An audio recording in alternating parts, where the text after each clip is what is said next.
Hello everyone. Readings for November. It's Halloween night here. Here where I live, it's traditionally called Jade, which means old people. It's an old Polish word. Old people, not necessarily dead. So this time, this very special time of the year, is connected with wisdom of old people. And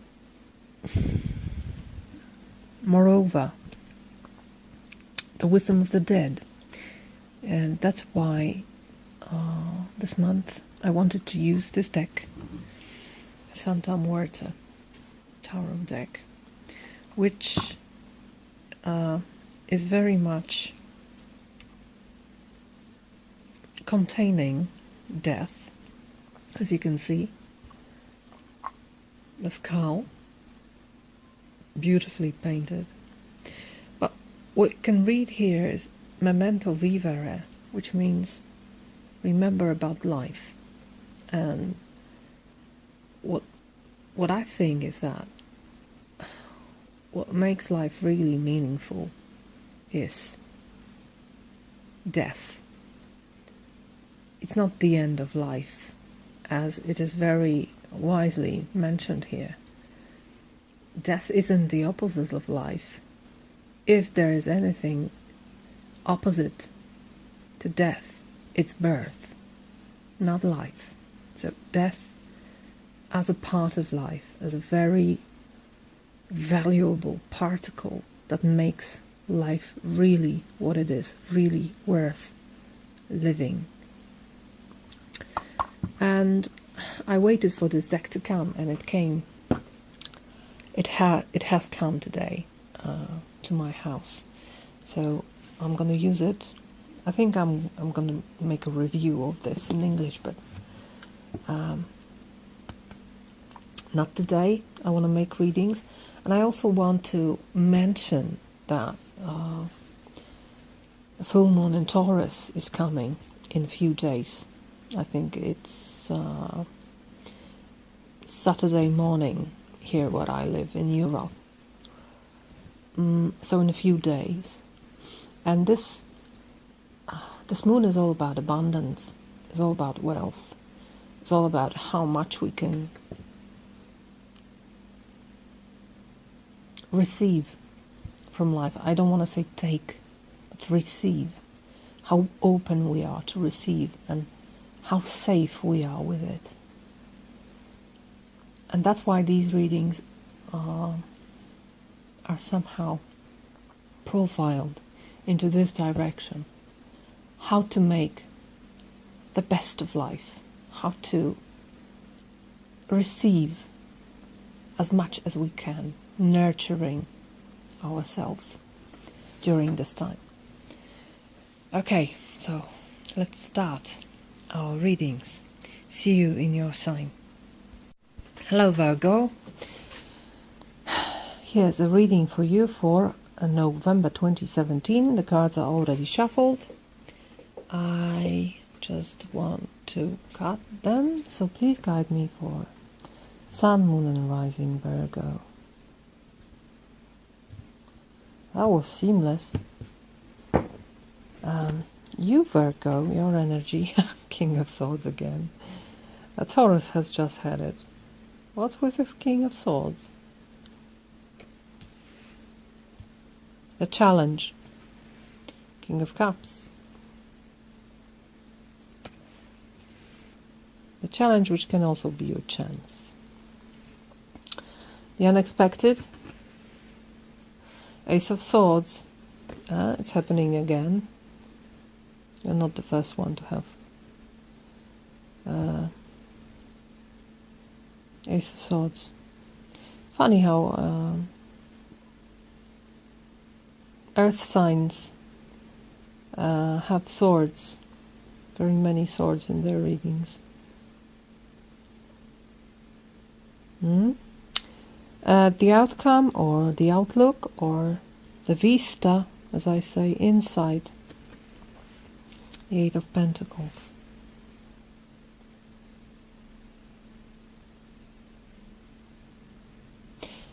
And that's your card. That's Sun in Virgo. And the advice of the dead is Page of Pentacles.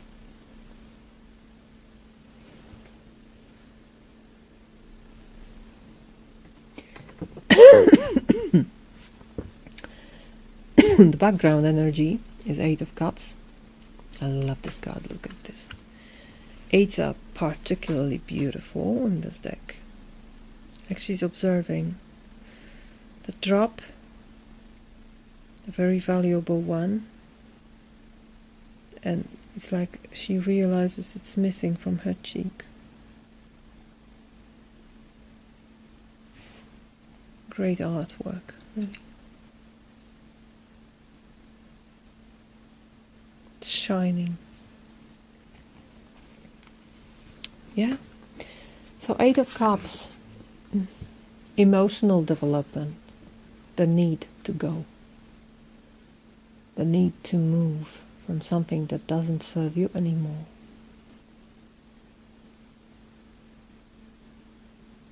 That's the energy around you. That may support some of your movements or make them harder.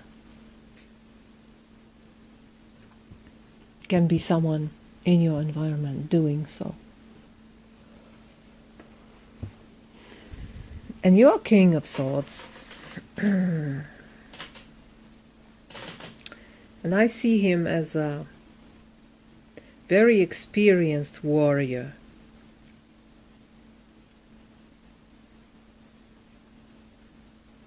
Always ready to fight in the name of truth. But also very analytical and aloof and distant and cold.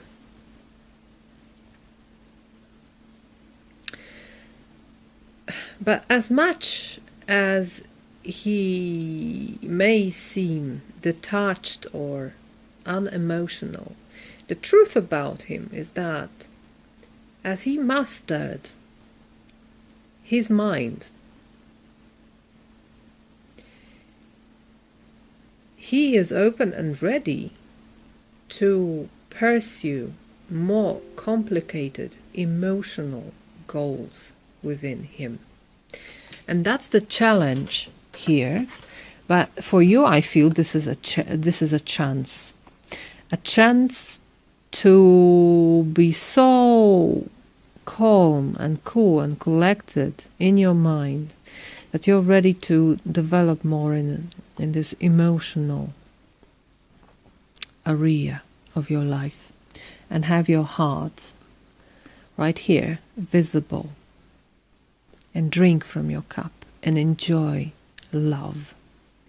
Enjoy this emotional progress, which may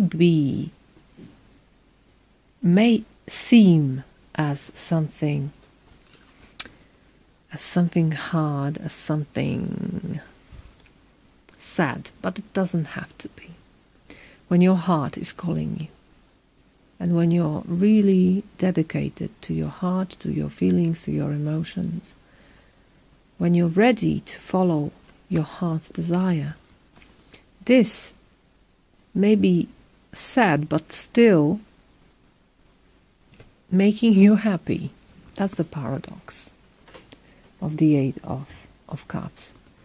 This is a passage card, and I feel there is something here to leave behind and to pass to a new dimension of your emotional life, especially that you have the Ace of Swords as something unexpected, and this is a great idea, giving you great force to move forward. Seeing something very clearly. Truth. Victory. Of course, be careful with this, because this card, especially in this deck, has this crusader potential. you know, the knight with a very hard head, yeah, hard-headed knight, not knife. Yeah, but knife. He can use a knife to make something stupid.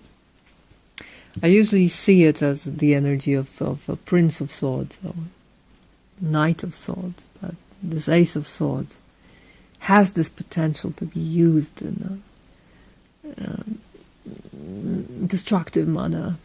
So be careful with this, especially that it's unexpected. It may blind you for a while. But I think this danger is quite little.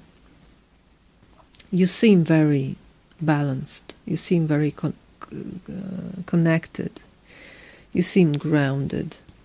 Or this card reminds you to be grounded, as well as this card. This is pure earth. This is feeling and being. Very much in the material realm. And 8 of Pentacles is getting more and more evolved in something you do. So these cards call you to remain in your environment, in your element, which is earth. And I just want to read it for you. The earth. The advice of the dead for Page of Pentacles is carefully evaluate the right moment for acting and invest your resources with the aim of avoiding any type of waste. Yeah, that's the collector, as you can see. When you find a penny on the ground, you take it. You don't waste it. And this card is also about doing minuscule steps in pursuit of creating something greater. The 8 of Pentacles brings us an ideal situation of balance, of accumulation and prosperity, a luxuriant garden where energies flow harmoniously. How do you like it? That's the meaning in this deck. However, this too perfect situation that you have in your hands could change and unbalance itself, even rotting and blocking itself because of greed, bad advice, or meanness. So be careful with that. Don't be afraid to leave behind things that don't suit you and that don't build this garden. But overall, there's great stability in this reading. Really great stability. You have 2 kings. One very cold and analytical, and the other very capable of his emotions. Like ready to put energy precisely in the right place, not hesitating to leave something behind, being in a very comfortable place where even if this truth surprises you, you are able to acquire it and to see the beauty in this. That's what I feel in this reading.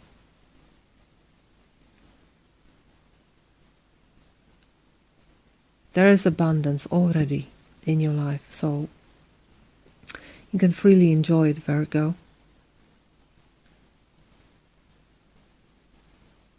Just use this opportunity to get in touch with your emotions more than usually and listen to your heart. Don't be afraid to pursue even the wildest needs of your heart. because you have the means. That's your reading for November. I hope you have a wonderful month, and I wish you all the best, and see you next month. Bye bye.